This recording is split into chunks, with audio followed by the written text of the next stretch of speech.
Ötən il aqrar sektora dəyən zərər üzrə sığortalı təsərrüfatlara 6 milyon 423 min manat ödəniş edilib. Əvvəlki illə müqayisədə aqrar sığorta ödənişləri 2 milyon manat artıb.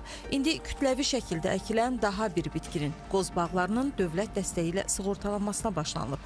Rəsmi rəqəmlərə görə 2024-cü ildə qoz bağlarının ümumi əkin sahəsi 7 min hektar təşkil edib. Bunlar daha çox Şəki-Zaqatala, Quba-Xaçmaz bölgələrindədir. Təxminən 40%-ə qədəri məhz Şəki-Zaqatala bölgəsindədir. Çox ucuz bir, belə deyək, maliyyə tələb edir.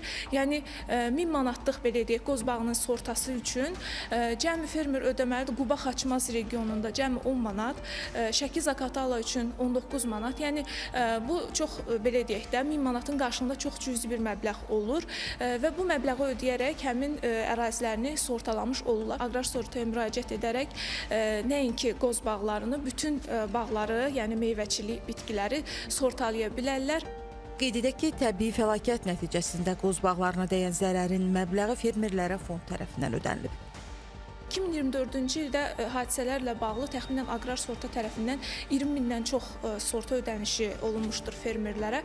Bunlar daha çox sel su basma, qasırğa fırtına riski ilə bağlıdır. Yəni bizə gələn müraciətlər, həmçinin dolu riski də var bunun içərisində.